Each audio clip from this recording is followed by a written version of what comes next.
Australian striker Sam Kerr is one of the most recognisable football players in the world. She holds the all-time scoring record in the National Women's Soccer League in the USA. She's also Australia's all-time leading international goal scorer. She's even scored more than this guy. Sam was signed by Chelsea in 2020. She's gone on to make 100 appearances for the club, scored 82 goals, and she's helped the Blues to 4 WSL titles, 2 Women's FA Cup wins, and 2 Conti Cup victories. Sam is an amazing striker, and she's the only female football player to have won the Golden Boot in 3 different leagues and on 3 different continents. Her list of accomplishments is nothing short of ridiculous. She's won the AFC Asian Cup with Australia. She's competed at the Olympic Games. She's been nominated for FIFA World Player of the Year 4 times and been nominated for the Ballon d'Or. She writes children's books in her spare time, and she was on the cover of something called FIFA. And to cap it all off, sometimes when she scores a goal, she does this. But I know what you're thinking. Come on, DP, she really that good? Is she as good as Erling Haaland, Harry Kane, Marcus Rashford, Mo Salah? Well, I've taken Sam Kerr and added her to the Football Manager 2023 database for Chelsea, so we can all find out.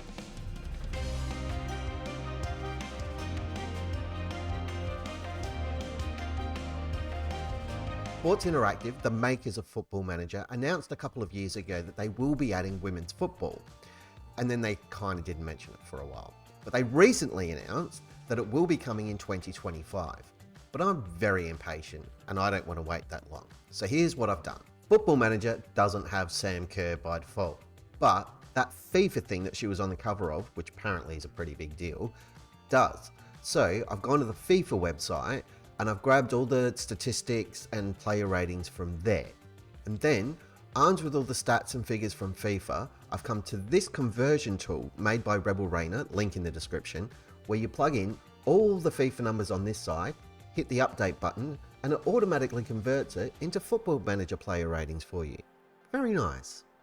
Then I've come into the FM 2023 pre-game editor armed with all those figures from FIFA converted to Football Manager, and there's a million videos out there that will show you how to do this a lot better than I could. But you take that information, come into the pre-game editor, bing bang boom, Sam Kerr is in the game, ready to take the pitch for Chelsea. So here we are, we kick off our career.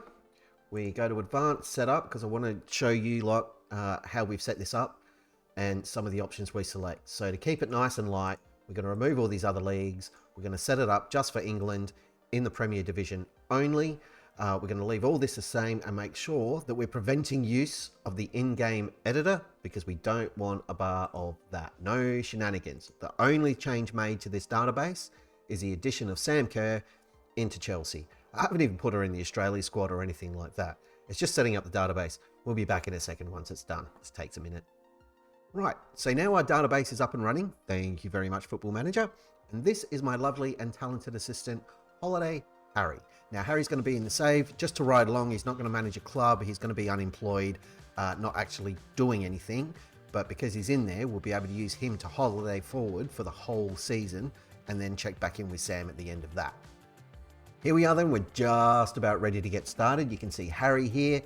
He's in the save, he's not managing a club, he's all on his own, some poor guy. We'll keep in touch with him, it'll be fine.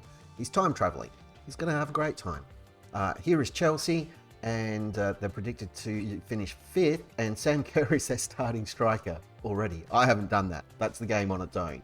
I've got no control here. So let's check it out and make sure everything I've done works. We've got Sam's player portrait, which is great.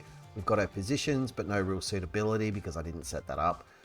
We've got the attributes doing what attributes do and presenting a graph. If you want to have a look at our actual attributes, there you go. You can pause that, screenshot it, whatever you've got to do. I've just noticed a transfer value, 87 to 260 million pounds. That's not too bad at all. There's no player history because I haven't input all of that. It would have been too hard to convert from Women's League to Premier League. No milestones, and there shouldn't be a biography. Well, there is one, but it refers to Sam as a he, which is rude, and it's very, very basic based on what I've entered within the editor. But that all looks good. So one thing I do want to do is we'll set up a follow for all the social media notifications, and we'll add Sam to our shortlist indefinitely, or I should say Harry's shortlist, just to see if it does anything and makes a difference if we get more information. But the only thing left to do now is to go on holiday, return from holiday on dates. We'll choose that. We'll go to 2023, and we'll come back on the we won't go July. Let's come back at the end of May, because the season should be done by then, and we'll see how things go. So off you go, Harry, into your time machine. Take us forward a year, sir, and we'll rejoin you when you are done. And you lot can come back when this is all finished. I'm going to go get some food, make a coffee, and have a nap. And here we are, like no time has passed for us, but poor Harry has been hurtling through time a year into the future. He's there. He doesn't look too concerned. He's got a nice earring. Ten Hag's been sacked by United. I'm seeing that. And it looks like Manchester City have won the title on the final day. So things were pretty close.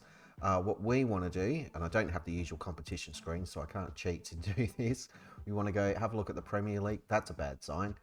If a pivotal match was City beating Chelsea. Ugh, poor Sam. Okay. Chelsea have finished 4th in the league. So they've turned their fortunes around, and Sam Kerr is 2nd in the goal scoring charts. 20 goals. She's fired home for Chelsea. 1 goal behind Gabriel Jesus, and Erling Haaland only with 17. Interesting. Also interesting, I think 20 goals is about what Sam scored in the Women's Super League last season. So on a par. Hasn't lost a step. Let's have a bit of a deeper look. Wow, 20 goals in the Premier League. An XG of 15.91. We can have a better look at this. There you go. That might be a bit easier for everyone to see. 37 matches, 20 goals, 4 assists, so 24 goal contributions in the Premier League. A huge XG, 7.22 and 111 fouls against. They were kicking the ever-loving snot out of our Sam. How dare they? In the FA Cup, she's played 3 games, once off the bench, and scored twice. She's only missed 1 game in the league too, which is not a bad effort. A 7.6 in the FA Cup, but obviously Chelsea haven't progressed too far in that one. 11 games played in the Champions League, 2 goals and 1 assist there for a 7.14, and 1 game in the Carabao Cup, no goals, no assists, but a 7.2. Outstanding. 53% of her shots were on target. That's not easy to achieve. So very, very cool. I just wanted to have a look at the transfer value. They've given her a new contract. That's interesting. When did that happen? Back in December, so just before the transfer window, possibly to stave off some interest. A new contract, what's that, 3-4 year deal?